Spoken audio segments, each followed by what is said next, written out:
আল্লাহ নবী বললেন, ঘুম থেকে উঠে হাতটা আগে পানিতে ডুবায় না, হাতটা কবজি পর্যন্ত 3বার ভালো করে ধোও। এইটাই হলো জরুরি, পবিত্রতা এইটাই। রাসূল সাল্লাল্লাহু আলাইহি সাল্লাম বললেন, অজু করার সময়তে কবজি পর্যন্ত ভালো করে 3বার ধৌত করো। একটু পরে তো আমি কোনই পর্যন্ত ধৌত করবই। যখন আমি কোনই পর্যন্ত ধৌত করব, তখন কি কবজি ধোয়া পড়বে না? তাহলে আগের কাজটা বৃথা হয়ে গেল না? মানে হাতে যে পানি নিয়ে মুখে দিবেন, তা পেশাব করে অজু করতে হবে কেন? পায়খানা করে পবিত্রতা অর্জন করতে হবে কেন? অজু এইভাবে করতে হবে কেন? মহিলারা যখন ঋতু থেকে পবিত্র হবে, তখন তাদেরকে এইভাবে গোসল করে পবিত্রতা অবলম্বন করতে হবে কেন?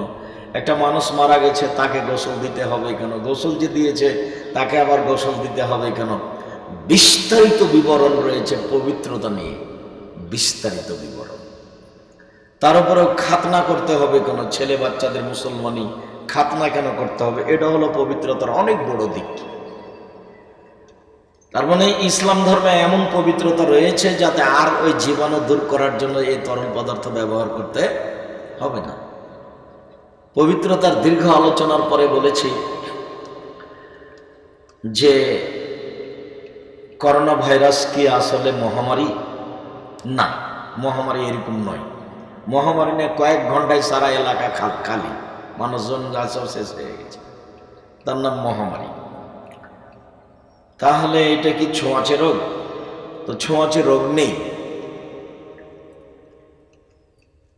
একদিন আল্লাহর নবী এরকম বৈঠকে দাঁড়িয়ে বলছেন, লাইউদি শাইউন শায়া, একজনের রোগ ব্যাধি আর একজনের কাছে পার হয়ে যায় না। একজনের রোগ ব্যাধি আরেকজনের কাছে পার হয়ে যায় না। একজনের রোগ ব্যাধি আরেকজনের কাছে পার হয়ে যায় না। 3বার যখন বলা হয়েছে, তখন পল্লীর একজন বেদুইন মানুষ বলছে, যাই তো, একটা ওঁটকে যদি চুলকনি খাওয়া হয়, তাহলে বাকিগুলোকে হয়ে যায়, যাই তো। তখন রাসূল সাল্লাল্লাহু আলাইহি সাল্লাম বললেন, বলো তাহলে মাজার আজরাবাল আউয়ালা, প্রথমটাকে কিভাবে হলো? যখন আল্লাহ নবী এই কথা বলেছেন, তখন ও চুপ হয়ে গেছে, আর কিছু বলেনি। তখন আল্লাহ রাসূল বলছেন, শোনো শোনো, খালাকাল্লাহু আল খালকা, সব প্রাণীকে আল্লাহ সৃষ্টি করেছেন। যত প্রাণী পৃথিবীতে আছে, আমি চিনতে পারি আর না পারি, দেখতে পাই আর না পাই। খালাকা হায়াতাহু ওয়া মাউতাহু ওয়া রিজকাহু ওয়া মাসাইবাহু, 4টে জিনিস লিখে দিয়েছেন: তার মরণ, তার জীবন, তার রুজি, তার রোগ ব্যাধি। সেই দিন যদি রোগ ব্যাধি লিখা হয়ে থাকে, আর আজ যদি আপনি করোনা থেকে বাঁচার জন্য পাথরের ভিতরে থাকেন, তবু আপনাকে করোনা ধরবেই ধরবে। আর সেই দিন যদি না লিখা হয়ে থাকে, আর আজ যদি আপনি করোনা হয়েছে এমন ব্যক্তির গায়ের সাথে গাও লাগে বাকি জীবন থাকেন, তবু ধরবে না। তার জাজল্য প্রমাণ আপনারাই, যে করোনাতে যারা করোনায় আক্রান্ত, ওদের খাদ্য পানি সামনে ফেলে দিয়েছেন, ওইগুলো আবার এক শ্রেণীর ফকির মিসকিন নিয়ে খাচ্ছে, ওর হয়নি করোনা। আর ফিউচার পার্কের মালিকের হয়ে গেছে, যারা দেশের পানি খায়নি।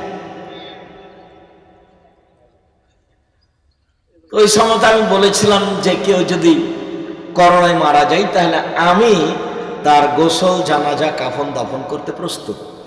আর যাকে করোনা ধরেছে ওর সাথে আমি খেতে প্রস্তুত।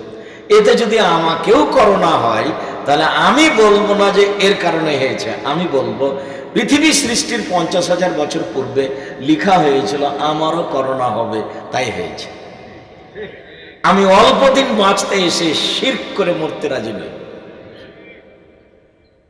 কোনোদিন আমি ওটা গ্রহণ করিনি, ওর 5 পয়সা আমি দামও দিইনি। আর মানুষ মসজিদ ছেড়ে দিল, মসজিদে 3 ফুট পর পর দাঁড়াতে লাগলো। আরে 3 ফুট পর পর দাঁড়াবে কি করে? ঘোষণা তো আল্লাহ রাসূল দিয়েছেন। যখনই রাসূল সাল্লাল্লাহু আলাইহি সাল্লাম সালাতের জন্য দাঁড়াতেন, একটা কথা মনে রাখবেন খুব ভালো করে,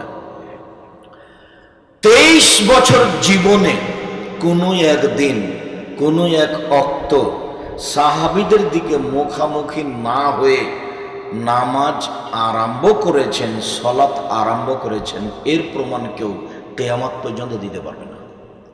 যদিও আপনাদের ফরিদপুর রাজবাড়ী শহরে ইমাম যখন সালাত শুরু করছেন তখন ভুলেও কোনোদিন উনি মুক্তাদির দিকে দেখেন না, উনি ওই দিকেই মুখ করে আছেন। যখন একামাতের কাছাকাছি তখন বলছেন আল্লাহু আকবার, একামাত যখন শেষের দিকে তখন আল্লাহু আকবার বলছেন।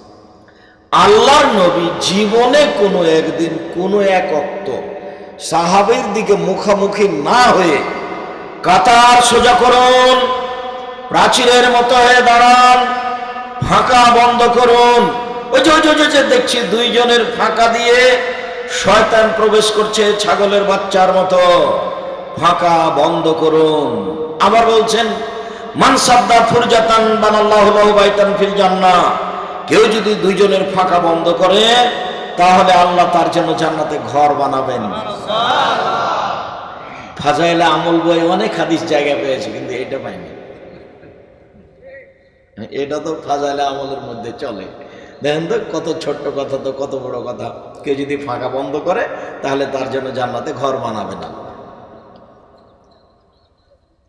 তা আমি বলেছি যে কাবা ঘরে যদি আর কোনোদিন কিয়ামত পর্যন্ত পাশাপাশি না দাঁড়াই, 3 ফুট পর পরই দাঁড়াই, তবে এটা জায়েজ হবে।